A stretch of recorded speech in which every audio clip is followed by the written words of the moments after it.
देखो सुनिएगा ध्यान से, नॉर्मल ब्यूटेन की बोला जा रहा है, किसका भी बोला जा रहा है? नॉर्मल ब्यूटेन का जितने तरह के कन्फॉर्मर्स होते हैं सबको निकालना है और सब में बताना है कौन ज्यादा स्टेबल है कौन ज्यादा स्टेबल नहीं है। अब ध्यान से देखिए, ध्यान से देखो, अभी हम इंग्लिश वर्ड लिखेंगे और फिर हम हिंदी वर्ड भी उसका लिख देंगे, कोई दिक्कत समझिए, लेकिन ज्यादा हम लोग को फोकस करना इंग्लिश वर्ड पर ही। तो हमको किसको बताना है बोलो तो बाबू, हम लोग को बताना है नॉर्मल ब्यूटेन।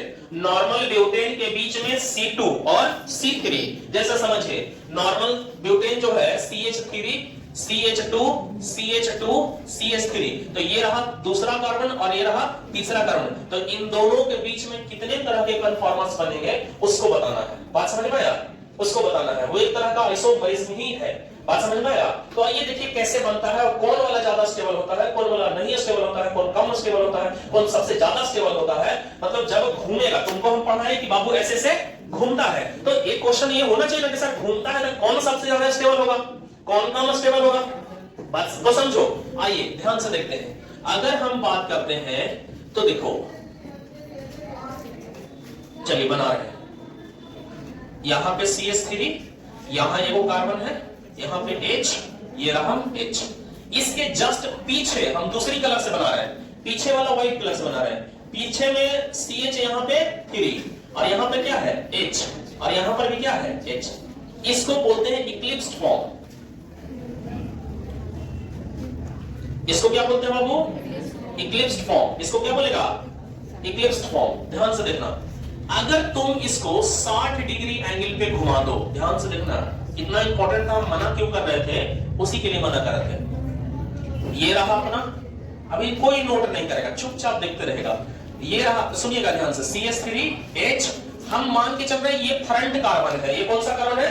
मान लो ये एक बॉन्ड है, हमारा हाथ एक हथेली कार्बन है, तो ये वाला कौन कार्बन हो गया? फ्रंट, और ये वाला कौन कार्बन हो गया? बैक। हम आपके सामने ऐसे है और हम किसको घुमा रहे हैं? बैक वाले को। किसको घुमा रहे हैं? बैक वाले को, पीछे वाला को घुमा रहे हैं। तो अगर तुम 60 डिग्री पे घुमाओगे तो देखो लगभग यहां पे आ जाना चाहिए। बोलो, अरे हाँ हुक्म तो कर ले यार, एकदम लग रहा है कि कॉल नहीं करने चाहिए तो 60 डिग्री, इधर नहीं बुझा रहा है, यहां पे नहीं आएगा 60 डिग्री। तो CH3 यहां पर क्या हो जाएगा बोलो? H, और यहां पर क्या हो जाएगा? H। ये हो गया, अरे बोलो। अब जैसी बना तो इसको कौन सा फॉर्म बोलते हैं? Staggered, STAGGERED, staggered form. कुछ नहीं, हम लोग हिंदी में बस फॉर्म को रूप कर लेंगे, बाकी आप लोग जानती हो। अब हम 60 डिग्री के बाद हम फिर पुनः रोटेट करते हैं। 60 डिग्री का ऐसा हो गया, अभी एकदम आराम से चलते जाते हैं। 60 इसमें जोड़ो तो कितना हो जाएगा? 120। मान के चलो ये जो बना हमारा 1 नंबर है, ये कितना नंबर बना? 1। ये वाला कितना नंबर बना? 2। ध्यान से चलो, अब यहां ध्यान देंगे, ध्यान से, एक ये ऐसे, यहां पर क्या होगा बोलो? ये फ्रंट वाला जैसे है वैसे ही रहने दिए, ठीक है बाबू, जैसे वैसे रहने दिए। अब इस CH3 को देखो, हम जैसे ही तुम 60 घुमाएगा तो ऐसे आ जाएगा, तो यहां पे आ जाएगा 60 डिग्री, यहां आ जाएगा CH3 और यहां पे हो जाएगा H और यहां पे चला जाएगा H। तुम ध्यान से देखो, जैसा इक्लिप्स है कुछ ऐसा ही ये भी बन गया, तो इसको भी तुम इक्लिप्स बोलेगा, इसको भी क्या बोलेगा? इक्लिप्स्ड। इसको भी इक्लिप्स फॉर्म बोलेगा, ठीक है। ये हो गया स्ट्रक्चर नंबर 3। अब हम फिर पुनः घुमाते हैं, ध्यान से देखिएगा, पुनः इसके बाद घुमाते हैं। हाँ, अगला कितना डिग्री एंगल होगा? फिर 60 डिग्री पे घुमा दो। हाँ, 180 या 60 डिग्री, थोड़ा सा छोटा कर लेते हैं।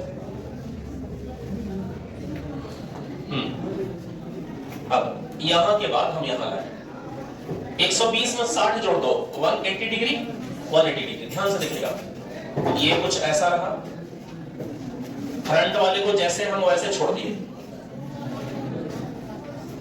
अब तुम देखो, अगर इसको तुम पीछे वाला कार्बन को 60 डिग्री घुमाएगा तो देखो ई वाला बीच में नहीं आ जाएगा, बोलो, यहां आ जाएगा क्या? CH3, और जो H यहां ये इसके बीच में चला जाएगा, और ये जो H यहां ये किसके बीच में चला जाएगा।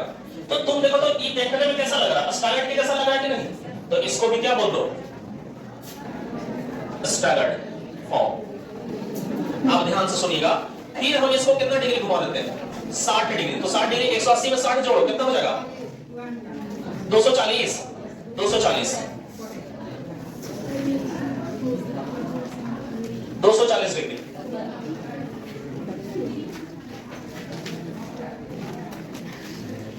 यहां CS3, यहां H, यहां H। अब देखो ये वाला H कहां चला जाएगा? ये H यहां पे आ जाएगा, बोलो। तो हम पीछे वाला कार्बन को कैसा से दिखा रहे हैं? व्हाइट कलर से, ठीक है। ये H यहां, ये H यहां और CS3 यहां। तो ये कौन सा फॉर्म बन गया? कैसा बन गया? एक ऐसा सेम तो सेम नहीं देखने में लग रहा है, बोलो। तो ये हो गया इक्लिप्स्ड। अब ध्यान से देखो, फिर हम पुनः 60 डिग्री और एंगल बढ़ाए तो दोस्त कितना हो जाएगा? 300।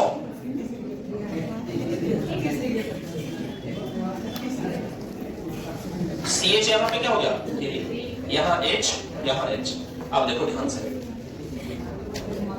ये CS3 कहां आ जाएगा? यहां पे आ जाएगा। और ये कहां आ जाएगा बाबू? ये बीच में आएगा और ये इधर आ जाएगा। और ये जो है ये कहां जाएगा? बीच में। अब पुनः तुम 360 डिग्री पे घुमा दो तो कैसा हो जाएगा? देखो, हाँ कैसा हो गया? पहला वाला भी जैसा। अब जैसी पहला वाला स्ट्रक्चर बन गया तो हम कहेंगे कि इसके बाद सर अगर आप बनाइएगा तो अब रिपीट होना शुरू हो जाएगा। बोलो होगा कि नहीं रिपीट? मतलब अब आइसोमर बनेंगे? नहीं बनेंगे, कुछ इस ढंग का। तो हम नंबरिंग यहां तीसरा था, ये क्या हो गया? चौथा, ये 5 नंबर, ये 6 नंबर, ये 7 नंबर। अगर तुम इसकी देखो तो किसके जैसा देखने में लग रहा है? अस्टागैट के जैसा। अस्टागैट फॉर्म ये कैसा लग रहा है? Eclipse form. अब आती है समझने वाली सारी बात।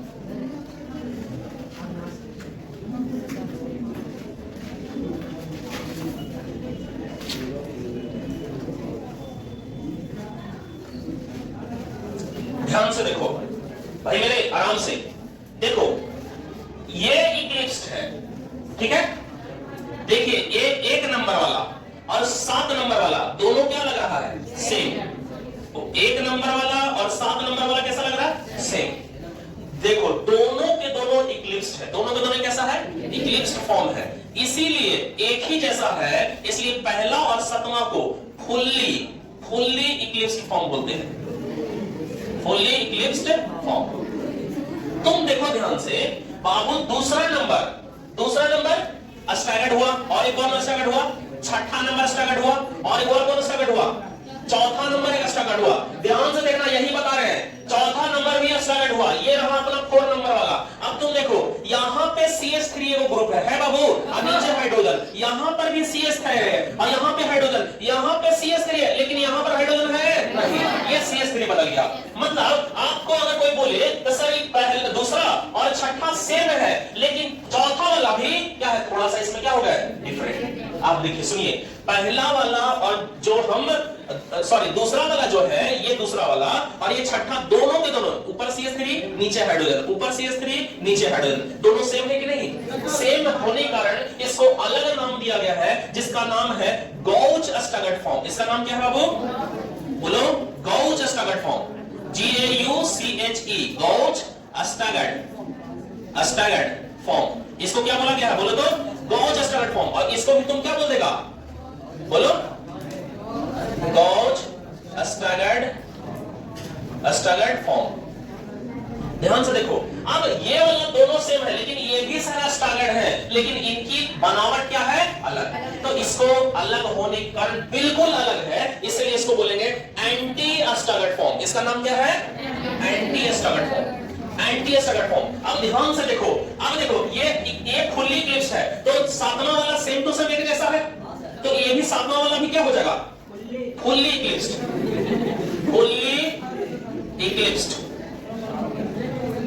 ये क्या हो जाएगा? Fully eclipsed form. अब ध्यान से देखो, अब सर बात ऐसा है कि 5वां वाला भी इक्लिप्स्ड है और एक और इक्लिप्स्ड कहीं दिख रहा है क्या?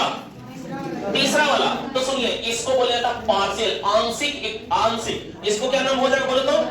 Partial Eclipse. इसका नाम भी क्या हो जाएगा?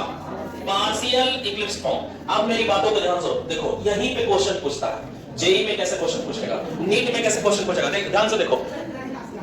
यहां पे देखो, अगर हम यहां पे बात करें तो आपसे क्वेश्चन कैसे पूछा जाएगा, बताइए इसमें से सबसे स्टेबल कौन होगा? इसमें से सबसे स्टेबल कौन होगा? ध्यान से देखो, हमने इतने सारे स्ट्रक्चर बनाया है, सातवां के बाद स्ट्रक्चर बनेगा नहीं। आप देखो, ये वाला CH3 और ये वाला CH3, एंटी वाला को देखो, ये CH3 और ये CH3, बोलो दूरी बढ़ गया कि घट गया? तो दूरी बढ़ेगा तो स्ट्रेन क्या होगा? घट जाएगा। तो सबसे स्टेबल कौन होगा? Anti staggered form. सबसे स्टेबल कौन होगा? एंटी। मतलब सिंपल यहां समझो, स्टेबल स्टैगर्ड होते हैं कि नहीं? स्टेबल कौन होता है? लेकिन स्टैगर्ड में कौन स्टैगर्ड? Anti staggered. कौन स्टैगर्ड? Anti staggered. वो सबसे ज्यादा क्या होते हैं? वो स्टेबल होते हैं। सुनिए, अगर एंटी स्टैगर्ड है तो इसके बाद वाला फिर हो जाएगा, फिर कौन होगा? इसके बाद गॉच स्टैगर्ड। गॉच स्टैगर्ड होगा। अरे बोलो, सबसे ज्यादा स्टेबल कौन? एंटी। फिर कौन होगा? गॉच। फिर कौन होगा? गॉच। अगर गॉच के बाद सबसे ज्यादा अनस्टेबल, सबसे ज्यादा अस्थायी नहीं कौन है? बोलो, फुल्ली इक्लिप्स। कौन है बाबू? लेकिन इससे ज्यादा, फुल्ली इक्लिप्स से ज्यादा स्टेबल कौन है? Partial Eclipse. अरे बोलो, फुल्ली इक्लिप्स से ज्यादा कौन है? Partial Eclipse. अरे बोलो, बात समझ में आया कि नहीं आया? समझिए, आपको हम C2 और C3 के बीच में हम बताएं, और एक हमने आइसोमर ड्रॉ किया, और इस आइसोमर में हम लोगों ने बात की है इस पे कि भाई कौन सा ज्यादा स्टेबल है और कौन सा कम स्टेबल है। कौन इसमें से क्या है बाबू? ज्यादा स्टेबल है और कौन कम स्टेबल है। तो जिसका ग्रुप का डिस्टेंस ज्यादा मिला वही क्या हो जाएंगे? ज्यादा स्टेबल। आप देखो तो सबसे ज्यादा स्टेबल, हिंदी में बोले तो सबसे ज्यादा अस्थाई। सबसे ज्यादा कौन? अस्थाई। या अस्थाई तो किनका जाते हैं? तो किनका जाते होगा? एंटी स्टैगर्ड का। अस्थाई तो किनका जाते हैं? एंटी स्टैगर्ड का। सबसे ज्यादा ये अस्थाई हो जाएंगे। अरे बोलो, इससे कम स्टैगर्ड वाला ही होगा, लेकिन कौन फॉर्म? गॉच फॉर्म। इससे कम कौन होगा? गॉच। अरे बोलो, अब इससे कम होगा पार्शियल इक्लिप्स। सबसे कम कौन होगा? Fully eclipsed staggered, sorry fully eclipsed form. सबसे ज्यादा अनस्टेबल कौन है? फुल्ली। तो क्वेश्चन यहां से कितना आ गया? सबसे ज्यादा स्टेबल, सबसे कम स्टेबल। गॉच कैसे है? मतलब इक्लिप्स से ज्यादा है ना, फुल्ली इक्लिप्स से ज्यादा है कि कम है? तो बहुत सारे क्वेश्चन हो गए। अरे बोलो, बात समझ में आया? अरे बोलो ना यार, किन किन बच्चों को नहीं समझ में आया?